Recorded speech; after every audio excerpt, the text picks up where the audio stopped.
আজকে আমি এখন যে মেডিসিনটি নিয়ে আলোচনা করব এটা অত্যন্ত পালিক্রেস্ট মেডিসিন। আপনাদের অনেক উপকারে আসবে ইনশাল্লাহ। আর অহরহ আমরা চেম্বারে এটা ব্যবহার করে থাকি, আর এই অবস্থায় আমরা রুগী পাই, সবার কাছেই রুগী আসে। তো এখন যে আলোচনা করব আমি শুধুমাত্র মানসিক লক্ষণ। তো মেডিসিনটা হলো সোডিয়াম ক্লোরাইড, মানে নেট্রামিউরের মানসিক লক্ষণটা আমি আলোচনা করব, শুধুমাত্র মানসিক লক্ষণ। তো শুধুমাত্র মানসিক লক্ষণটা আমি আলোচনা করতে যাচ্ছি, সেটা হলো যে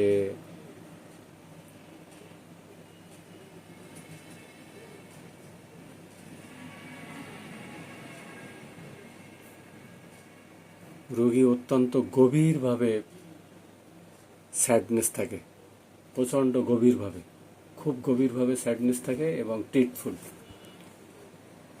আর কনসোলেশন অ্যাগ্রাভেট, সান্ত্বনা দিলে আরও খারাপ লাগে। আমরা সবাই জানি যে সান্ত্বনা দিলে রাগ বাড়ে, কিন্তু রোগীর সান্ত্বনা দিলে আরও অত্যন্ত খারাপ লাগে। মানে সান্ত্বনা সে মেনে নিতে পারে না, সহ্য করতে পারে না, সান্ত্বনা তার এত খারাপ লাগে। এটা তার মানসিক স্টেটের, এমনকি এই সান্ত্বনা দিতে গেলে এই ক্ষেত্রে তার রাগও হতে পারে, যেটা আমরা বলি যে সান্ত্বনা দিলে রাগ বাড়ে। তো এটাই হলো সেইটা, যে দীর্ঘস্থায়ী মানে স্যাডনেস খুব গভীরভাবে থাকে এটার ভিতরে। আর তার কোষ্ঠকাঠিন্য থাকে, প্রচণ্ডভাবে কোষ্ঠকাঠিন্য থাকে। সামান্য ব্যাপারেই কিন্তু সে রাগ করে, ছোট ছোট ব্যাপারে মনে কষ্ট লাগে তার। রাতের বেলা পুরানো অপ্রীতিকর ঘটনা মনে করতে থাকে আর কষ্ট পাইতে থাকে। এইগুলো নেট্রামিউরের ভিতরে খুব গভীরভাবে আছে, যেটা রাতের বেলা সে মানে এই কষ্টগুলো কথা মনে করতে থাকে আর প্রচণ্ড কষ্ট পায়। এইগুলো তার ভিতরে প্রচুরভাবে আছে। আর অতীতের অপমানের কথা বারবার মনে করে আর কষ্ট পায়, এবং সে ভুলতে পারে না।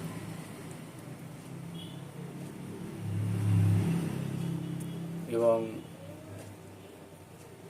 মানে তার বুকের ভিতরে একটা কম্পন, হৃদকম্পন সহ তার মানসিক একটা উত্তেজনা থাকে, যেটা পালসেটিলার মতো কান্নাকাটি করলেও মানে পালসেটিলা কিন্তু সান্ত্বনায় বৃদ্ধি, এই সান্ত্বনায় উপশম। আর নেট্রামিউরে সান্ত্বনা দিলে আর রাগ আরও মানে ফুলতে থাকে, উঠতে থাকে ভিতর থেকে। এটা নেট্রামিউরের ভিতরে আছে। নেট্রামিউর হলো রোগ, মানে সে একা থাকতে পছন্দ করে, এত জটিলতা বা দশজনের সাথে মিলেমিশে চলতে চায় না, খুব রিজার্ভ থাকতে চায়। এইগুলা সিপিআর সঙ্গে তুলনা করা যেতে পারে। তো সিপিআর সঙ্গে মিলটা আছে। তো সিপিআই এবং অতীতের বর্তমানে দুঃখের কথা সেও কিন্তু এরকম দীর্ঘদিন ধরে বহন করে, এবং তার ভিতরেও এই প্রবণতা কিন্তু আছে।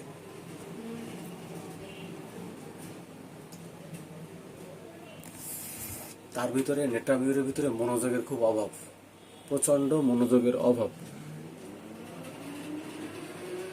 সে ভুলে যায়, সব কিছু ভুলে যায়, মনোযোগের খুবই অভাব তার ভিতরে। অন্যমনস্ক হয়ে যায়, কথা বলতে গিয়ে সে ভুলে যায়, কথা বলতে গিয়ে কী যেন বলবে সেটা সে ভুলে যায়। চিন্তা করতে কষ্ট হয় তার, মনে হয় কোনো অমঙ্গল ঘটবে এরকম সে চিন্তা করে, মানে কোনো একটা অমঙ্গল তার জন্য ঘটবে এরকম একটা চিন্তা করে। অতীতের দুঃখ এবং অপমানের কথা বারবার মনে করে, এবং তা নিয়ে সে শোক করতে থাকে, মানে সেটার জন্য সে দুঃখ করতে থাকে, শোক করতে থাকে।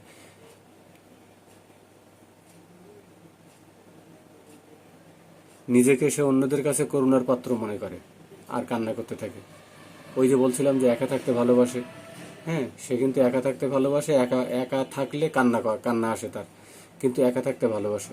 সামান্য কথাও কিন্তু সে কষ্ট পায়, সহজেই অপমান বোধ করে সে। কথা বলে কম, কথা কিন্তু সে কম বলে। মানুষের সঙ্গ এড়িয়ে চলে, মানে মানুষের সাথে অতটা বেশি মিশতে চায় না। বিরক্ত, খিটখিটে এবং রাগী। ভবিষ্যৎ নিয়ে উদ্বেগ, তার ভিতরে ভবিষ্যৎ নিয়ে একটা উদ্বেগ আছে। মাঝে মাঝে অকারণে সে অতিরিক্ত হাসে, আবার দ্রুত কান্না করে। মাঝে মাঝে সে অকারণে অতিরিক্ত দ্রুত হাসে, আবার অকারণে সে কান্না করে। এটা তার ভিতরে আছে কিন্তু নেট্রামিউরের ভিতরে। কাজ করার ইচ্ছা নাই, মানসিক এবং শারীরিক কোনোটাই তার ভিতরে, মানে কাজ করার ইচ্ছা তার ভিতরে একেবারেই নাই। মানসিক এবং শারীরিক দুটাই তার ভিতরে কাজ করার ইচ্ছা, এই দুটা তার ভিতরে আমরা পাবো না। নীরব শোক, সে নীরবে শোক পালন করতে থাকে, সান্ত্বনা অপছন্দ করে। আমি ঘুরাই ফিরাই কিন্তু কথাগুলো ওইগুলোই বলতেছি। পুরানো কষ্ট সে ভুলতে পারে না, না পারা পুরানো কষ্ট ভোলার চেষ্টা করে কিন্তু ভুলতে পারে না। মনের কথা প্রকাশ করে না, সে মনের কথা মনেই রাখে, একা কিন্তু কাঁদে সে। এরপর তার রোগে আক্রান্ত হয়। আবার সে ডিসঅ্যাপয়েন্টেড লাভ, হ্যাঁ, মানে ভালোবাসার পরে অপমানিত হওয়ার পরের থেকে তার অসুস্থতা। কিন্তু একা থাকলে কিন্তু তার আবার দুঃখ বেড়ে যায়। এবং অপমানও তার ভিতরে আছে, এটাও কিন্তু তার ভিতরে সেন্সিটিভনেস টু ক্রিটিসিজম। কেউ যদি তাকে করে, মানে ক্রিটিসাইজ করে, তখন সে কিন্তু মারাত্মকভাবে অপমান বোধ করে এবং অসুস্থ হয়ে পড়ে, এস্টাফিসেগিরিয়ার মতো। মানসিক পরিশ্রমে অবনতি এবং স্মৃতিশক্তি তার দুর্বল হয়ে যায়। মানসিক যত পরিশ্রম করবে তার কিন্তু অবনতি আস্তে আস্তে আস্তে আস্তে আরও বাড়তে থাকবে, আর স্মৃতিশক্তিও দুর্বল হতে থাকবে। কিন্তু সে এটা থেকে বেরিয়ে আসতে পারে না, সে এটা করতেই থাকে।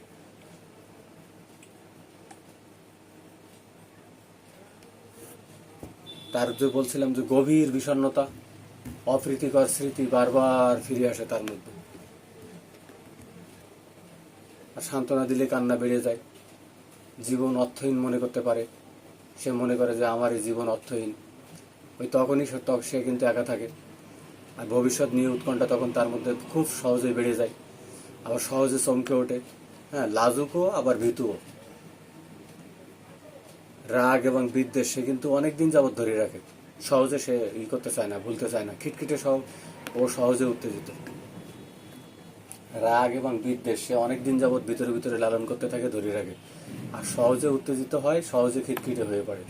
কারণে অকারণে, ওই যে যেটা আগে বলছিলাম, কারণে অকারণে হাসে, আবার দ্রুত বিষণ্ণ হয়ে যায়। এগুলো তার ভিতরে থাকে।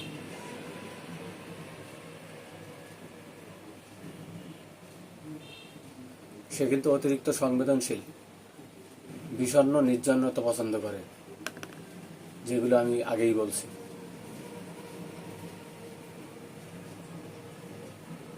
বিরক্তি, রাগ সে যতই ঘটুক সে প্রকাশ করে না, সে ভিতরে দমন করে রেখে দেয়। কথা বলতে সে অনীহা প্রকাশ করে।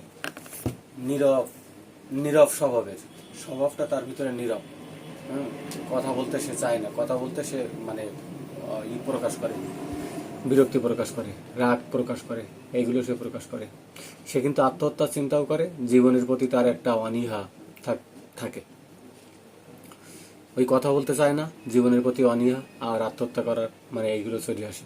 প্রেমে ব্যর্থতা এবং অপমানের পরে মানসিক সমস্যা হয়ে যায়। ওই যে ডিসঅ্যাপয়েন্টেড লাভ, যেটা প্রেমে ব্যর্থতার পরে তার মানসিক মানে হয়, অপমান বোধের পরে তার মানসিক সমস্যা তৈরি হতে পারে এবং সে মানসিক রোগীতে পরিণত হয়। মানসিক পরিশ্রম করলেও কিন্তু সে অবনতি ঘটে তার ভিতরে। মানসিক যদি পরিশ্রম করে সেটার ক্ষেত্রেও সে কিন্তু তার একটা অবনতি দেখা যায়, মানে সে করতে পারে না, নিতে পারে না এটাকে, মানসিক পরিশ্রমটা চাপটা সে নিতে পারে না, এটাতে সে অসুস্থ হয়ে পড়ে। স্মৃতিশক্তি এই জন্য দুর্বল হয়ে যায়, মনোযোগের অভাব ঘটে। হ্যাঁ, একা থাকতে কান্না আসে, ভবিষ্যৎ নিয়ে উদ্বেগ, হতাশা, বিতৃষ্ণা এগুলো চলে আসে। সহজে সে কষ্ট পায়, অভিমানী হয়ে যায়। অতীতের দুঃখ কষ্টের ঘটনা বারবার তার তখন মনে পড়তে থাকে। আর একা থাকতে চায় না, সঙ্গ অপছন্দ, একদম পছন্দ করে না কারোর সাথে মিলেমিশে চলাটা। সান্ত্বনা দিলে তার ওই খারাপ অবস্থা হয়ে যায় তখন। আর যেটা আমি আগেই বলছিলাম, নীরব এবং দীর্ঘস্থায়ী শোক, সাইলেন্ট গ্রিফ, এটাকে আমরা বাদ দিতে পারবো না। যে সাইলেন্ট গ্রিফ, নীরব এবং দীর্ঘস্থায়ী শোক, নীরব এবং দীর্ঘস্থায়ী শোক, এটাকে আমরা সাইলেন্ট গ্রিফ, এটাকে আমরা বাদ দিতে পারবো না। এই সাইলেন্ট গ্রিফ আপনি মানে রেপার্টরিতে সার্চ করেন, দেখবেন কত মেডিসিন আপনি পেয়ে যাবেন। পাশাপাশি ইগনেশিয়া পাইবেন, নেট্রামিউর পাইবেন, সিপিয়া পাইবেন, স্টাফিসিগেরিয়া পাইবেন, হ্যাঁ, পালসেটিলা পাইবেন, লাইকোপোডিয়া পাইবেন, অনেক মেডিসিন পাইবেন। কিন্তু নেট্রামিউরের হলো নীরব এবং দীর্ঘস্থায়ী শোক, এই কথাকে আপনি বাদ দিতে পারবেন না। দিলে আপনি মানসিক সিমটমের উপরে লক্ষণ মেডিসিন প্রয়োগ করতে পারবেন না। তো আমি সংক্ষেপে মানসিক লক্ষণগুলো আলোচনা করলাম। যদি আপনাদের ভালো লেগে থাকে আমার সাথে থাকবেন, চ্যানেল সাবস্ক্রাইব করবেন আর সহযোগিতা করবেন। ধন্যবাদ সবাইকে।